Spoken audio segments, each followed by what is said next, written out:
Hey, this is Drew Taylor with the Tuscaloosa News, and today we are speaking about obviously a news that is, a lot of people in Alabama have been talking about this last day. Obviously, Roy Moore, former Chief Justice of the Alabama Supreme Court, former 2017 Alabama Senate candidate, has now announced his intentions to run again for the seat that he lost a couple of years ago. And joining me today is Michael Rogers with the Gadsden Times. Good to see you, Michael. Glad to be here, Drew. Well, obviously, this is pretty big news, and obviously, in your part of the state, obviously, Etowah County, this is where Roy Moore's from. He practiced law for a long time. I guess from your perspective, he made his announcement in Montgomery, but tell me about sort of what the reaction has been in Gadsden to obviously the news that he's running again. It's one of those things that I don't know that anybody was terribly surprised. I know that the rumors were kind of floating around. Is he going to run? Is he not going to run? Especially once he announced that he was having a press conference. Because I mean, do you hold a press conference to say that you're not going to run? Mm-hmm.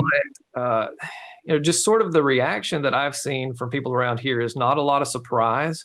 But especially being Roy's home county, the social media reaction that we've gotten on our Facebook page here in Gadsden is more negative than I expected. Like most everybody seems to kind of have the attitude of, here we go again, or, why are you doing this? We need a strong Republican candidate. You're actually helping the Democrats, as some people have said. So, for us to be sort of the somewhere that Roy grew up and where he's from, the vocal comments that I've seen haven't been a huge fan of this move. So how are things in Tuscaloosa?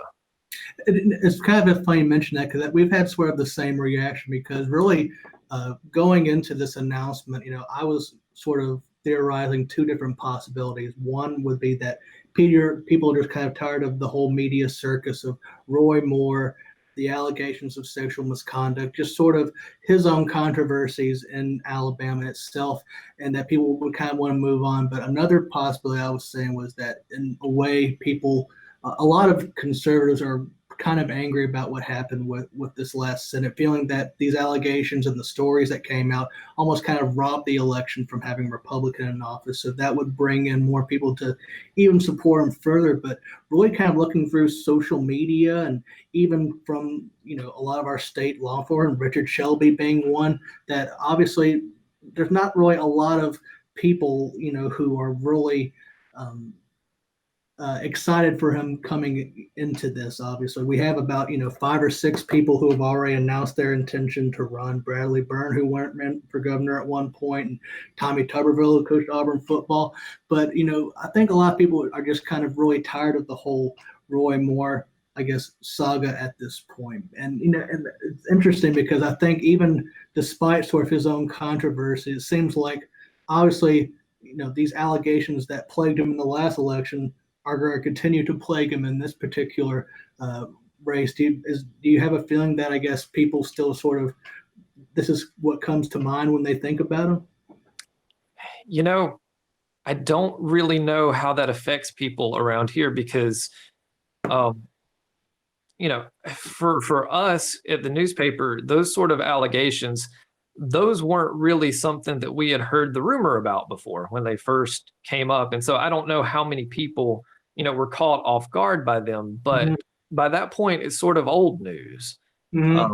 So, like you said, I don't know how many people will have stewed over those over the last 3 years, by the time the election rolls around to decide, well, they actually did Roy wrong, or and to be clear, I actually know people who that was their opinion, when it happened, that was just something made up with no base and you can't prove it, and they're just trying to smear a good man.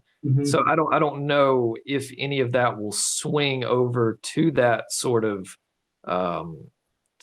perspective, or if those allegations will continue to follow him, or if everybody that he may end up being kind of like the president, and everybody who likes him, and everybody who doesn't, and he's very clearly got a base of support, and I don't know how much of that base is um you know is going to play in this role, if that's going to be able to expand, which you looked into. I think you said you had looked into the current status of the cases, and so you might have a little more insight into where those stand and if it's something that might make the news cycle, as this election goes on. So if you want to, fill me in on that, because I actually hadn't had a chance to look. Mhm.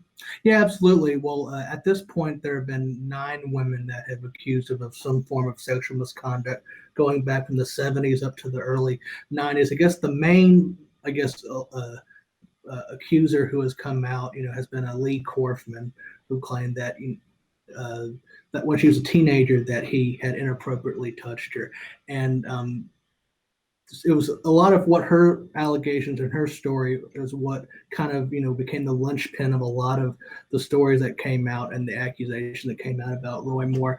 The Moore campaign was very aggressive in terms of trying to say, well, she's not telling the truth, and even kind of questioning her own character on this. And because of that, Lee Korfman hired a lawyer and is basically suing Roy Moore. That this has been a lawsuit that's been going on for over a year, basically saying that Moore has lied about her, that he has mischaracterized the whole situation, in addition to denying the allegation that she has brought up. That case is still ongoing at this point. In terms of it will, if there will be a resolution before the Republican primary is yet to be seen. At this point, there's just sort of a lot of kind of minimal kind of lawyer shuffling here and there.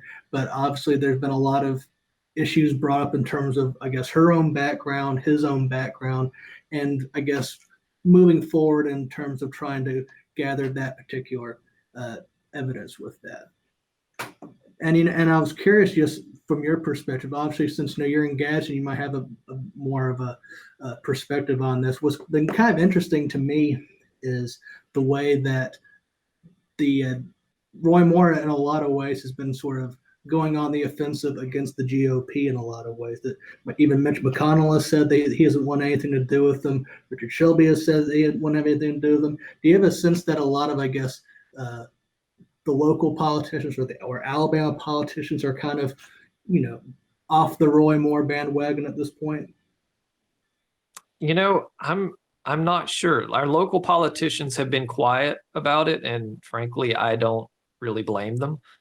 Um, I know locally, um, everybody's pretty well. I think everybody's got their opinion. I've been in Gaston for about 6 years now, but there have been a lot of folks here who are born here and raised here, and he's been a public figure in this county and in this state for the last 50 years. Mm-hmm. And so it's one of those things that I feel like people have their opinions formed, and I'm sure that these politicians have those opinions, but they haven't really made them public, as far as I'm aware. So And that was sort of the interesting aspect to me, because even I think when a lot of these allegations came out, our own governor Kay Ivey said that she has no reason to discredit the people who come out, but obviously that she would still be supporting Mr. Moore. But it seems like a lot of people, and even the president, has even kind of pulled back sort of his own endorsement of this. It's been kind of interesting seeing sort of these people coming out, and it kind of brings up what you were talking about before, because we both work in Alabama. I've covered Roy Moore for the better part of 10 years on and off, just in his own political pursuits. And obviously what comes to mind is, obviously, no matter what he's done or what office he's held, he's always had a very supportive following, albeit a little bit smaller, but and especially in the national, saying, he's obviously gathered more people. From your perspective, do you feel like, I guess, that base is still there, or do you feel like maybe this has sort of been the breaking point for, I think the base is probably still there, because I think it's kind of interesting, because you talk about him having a base, And the other main politician that I think about as having a base of support that is rock solid and not going anywhere is the president. Mm-hmm. And those are two people who have been, at odds in recent times, because the interesting thing to me is, even though they're both Republicans, Trump did not endorse Roy Moore the first time around. And even in a state that loves Trump as much as Alabama does, Mm-hmm. that Roy won the Republican nomination and won that primary despite not getting Trump's endorsement. Mm-hmm. So not, they have been at odds, and, him with the establishment. And it's interesting because when you talk about the establishment, that's sort of been Trump's whole running point. And that's also sort of Roy's running point, is that, I'm going to do what I'm going to do and not going to let the establishment dictate how I do it. You can either get on board or, hush. That's sort of the way I sort of perceive it. And so even though everybody, between the president and the, like McConnell, the Senate Majority Leader, even though they're all Republicans, there is a bit of a fault line there with, how that works. And what that sort of ties into is, the base will be important as to the big question. And the big question is, can he win this election? And my personal thoughts are that, yeah, I think he's got a real chance, because, you're going to have his base of support, and you're also going to have the people who are, to borrow another Trump term, who are never Roy. I'm a conservative Republican, but I will not vote for him. But the question is, will they split their vote when the time comes in the primary? Because we've got Bradley Byrne, who is running, and he's a representative from the Mobile area. He's already in Congress, but he's looking to upgrade a little bit. Mm-hmm. You've got Tommy Tuberville, who certainly has name recognition in the state of Alabama, if nothing else. I don't know a whole lot about his politics besides he's running as a Republican. He was Auburn's head coach during one of Auburn's most successful periods in recent memory. So he certainly got that working for him. And so if you've got the people who say they're not going to vote for Roy, I feel like unless there is a clear-cut candidate to get behind that's not Roy Moore, that vote might split, which might open the door for Roy to win the primary. So I think that's a very real possibility in the absence of somebody like, say, Jeff Sessions. If there's been talk about him, getting his old seat back. I don't know if there's any truth to that, but he would certainly be that sort of strong contender to keep the vote from splitting. Mm-hmm. And it's interesting you bring that up, because we've heard the same sort of rumors themselves. And obviously, I guess what kind of keeps that sort of maybe wishful thinking is the idea that obviously Sessions, by all accounts, got a pretty raw deal when it came to the Trump administration. Was with a very graceful exit. So I'm not quite sure if he'd be willing to kind of try to carry his agenda forward. I mean, I'm sure that if he ran, he would no doubt get that vote. But I guess at this point, speaking of the vote, at this point we have about 5 people in the Republican side who have announced their intentions to run. Really, besides maybe Mr. Byrne or Mr. Tuberville, I really don't see anyone that really kind of strikes me as sort of having not just the name recognition statewide, but sort of has that, I guess, recognition that they're sort of been a big time, changer. On our local side, we have John Merrill, Tuscaloosa native, who's also the Alabama Secretary of State. I think he has name recognition. I'm not sure if he's quite known around the state for things that he's done. So at this point, and certainly we have a few more months before the primary, no one really sticks out to me in terms of, this could be a surefire, a clear-cut winner for the most part. And I think it's interesting that you bring up Trump, obviously, because despite sort of the differences the two have, it's interesting how much Roy is almost kind of taken out of the Trump administration playbook in terms of the way that he is kind of moved about in his campaign. Because I mean, you can say what you want to about Roy Moore, but he knows exactly who he's reaching and who he's reaching out toward, especially for a lot of people in Alabama who feel like the Republican Party has sort of abandoned them and is not looking out for them. And when you have someone like that who is basically trying to put them on trial, that's going to speak to a lot of people. I'm not sure if it's going to speak to the amount of people that's needed to win this race, but like you said, I mean, certainly don't discount, Roy Moore at this point. Well, and the thing about it is talking about the president. I think a key factor here is that if Roy wins the primary, then he goes to the general election against Doug Jones, which is in November, and that actually lines up with the presidential election.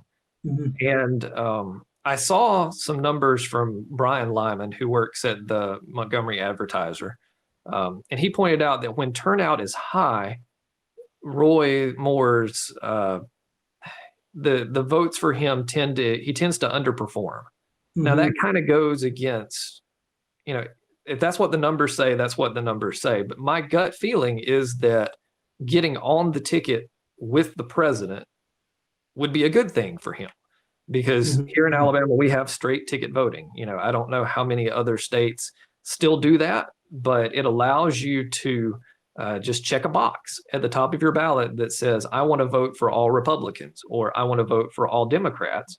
Mm-hmm. And a lot of people still do that. And so, I feel like if Roy gets on the ballot as the Republican candidate, it would take it would be a deliberate measure to not vote for him. People would have to take the extra effort to either leave that blank or vote for Doug Jones, and as opposed to just marking straight ticket, turning it in and moving on with your day. And what got Roy, I think the first time was was the lack of Republican turnout. There were a lot of people who said, I don't, I'm not going to vote for a Democrat, but I'm also not going to vote for Roy Moore. Mm-hmm. And that's not really going to be an option in this next election, because if he makes it that far, they're going to turn out to vote for Trump. Mm-hmm. So, that's, like I said earlier, I think he's got a reasonably good shot at making it at this point with the candidates that we have, and what I see as the dynamics in case that happens. You hit on something really interesting, which is about polling. And I think that this is one thing that I think, and you probably have a perspective on it since we're both in media, something that the national media kind of missed, I think, was, one, they kind of overestimated sort of how big Roy Moore was in the state. But two, they also, I guess, overcharacterized sort of the fact that the first Democrat in over 20 years was voted to statewide office in Alabama. I mean, if you look at the different, like the results from this last election, it was a pretty close race. I think, Doug Jones got just right at 50% of the vote. And but what people don't really bring up to mind, and you brought this pretty succinctly, is that this wasn't going to be a landslide victory for Roy Moore in this last race. Even if that Washington Post story never happened, there's enough Republicans who are sort of anti-Roy Moore, or don't want to have anything to do with Roy Moore, that, like you were saying, that a lot of them, and I talked to several of them who said that they just weren't going to vote in that election. So there's that aspect as well. But now I'm curious, from your, from what you've seen, and obviously we've seen a lot of these stories come in from across the country. Do you feel like there's anything that, I guess, the national media who's parachuting in is sort of maybe overstating or missing about this particular race? Well, before I move on to that point, talking about the Republicans, I just remembered that I read Roy Moore beat Doug Jones the last time by just over 20,000 votes, maybe 21, 22,000. Mm-hmm. And in the midterms that we just had, in the governor's race, Walt Maddox, who ran as a Democrat, your mayor in Tuscaloosa, he got more votes in the midterm than Doug Jones did Mhm. in that special election. And Doug Jones won, but Walt Maddox lost to current Governor Kay Ivey by something like 300,000 votes. Like it wasn't really close. And that I think just shows that it really was people staying home and not people, actually voting for the Democratic candidate. Absolutely. But as far as the national story, I don't know. Like I feel like it's sort of the same thing that we've heard before because we know Roy's history. Mhm. We know the troubles that he's had as um, Chief Justice, and that he's had several unsuccessful runs for governor. Mhm. And everybody, 2017, that election is still on everybody's mind. And barring somebody, turning up some other skeleton in the closet that we've never heard before, Mhm. and even then, among people who view that as the national media pulling a trick to try to keep our boy Roy from getting in office, you know, I don't know if that would be effective No. the second time around. That they would just go, that's we've already seen that happen, and whatever, and move on with their life. So I don't know what sort of effect national stories and coverage of him will have in Mhm. in the future. If anything, it would probably embolden more people to kind of support him even further in a lot of ways. But Right. I guess you being in Gadsden, like I said, obviously we have a long time before this whole Republican primary comes up. And from your perspective, is there any candidates that you see now who could actually give Roy Moore a run for his money, or could actually be could rise to the top like that? If our Facebook commenters, and I realize that is a very shaky metric to use. Um, our Facebook commenters are a fan of Tommy Tuberville. Mm-hmm. Um, they have trouble spelling his name.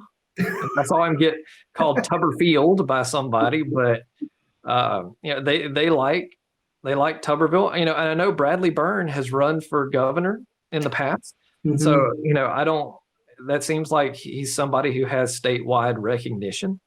Mm-hmm. So he could be that guy. Tuberville could be that guy. I'm not familiar with. You said we had, I think, 5 candidates who have declared. That's I right. don't. I can't name any of the others off the top of my head. If that says anything for their chances, um, and if Sessions or John Merrill join in, then I think they could be that guy. I think there's a possibility. I don't think it's an easy road for Roy, but I think that depending on how the vote splits, maybe not. What do you think about that? If you've got some insight into some of these candidates that I don't know about.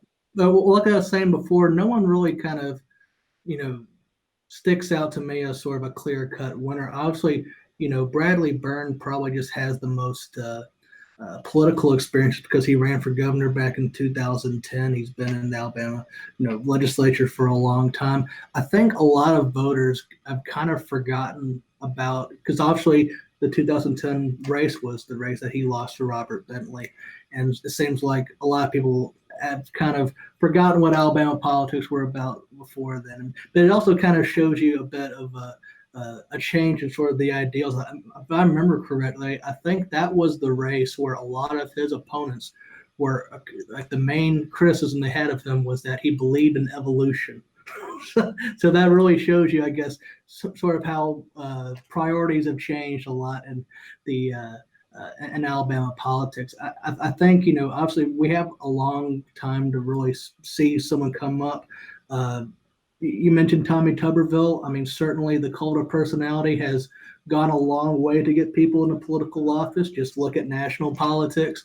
Um, my main thing is, like you were saying before, I'm not quite sure where he stands on any real issues at this point. I've never even seen any stories about him campaigning or even talking about any political positions. So until he can actually, lay down sort of his own platform or what he'd like to see for Alabama, I'm not outside of name recognition, I'm not sure what incentive people would have to vote for him. So at this point, I mean, obviously everyone's pointing to Roy at this point, just because everyone sort of knows what he's about. But with everyone else, it's going to be kind of uh, interesting to see how they're going to rise up. And like you said, if anything, more will definitely split the vote for a lot of these people, possibly giving us a candidate that maybe a dark horse candidate that we hadn't seen before. And and we've got a long time until then. It's still June, and the election is not until next November. So we're still nearly a year and a half away from that. And I guess the primary will be, I guess, about this time next year. I don't know the exact date, but they're usually during the summer. That's And right. so we've still got a year basically for anybody to throw their hat in. And there's no telling. This is Alabama politics. There is no telling where this thing is going to end up, in the next year. Absolutely. Well, I think that's a good place to wrap it up. Again, Michael, thanks so much for your insight in this, and this will certainly be a very interesting race to watch moving forward.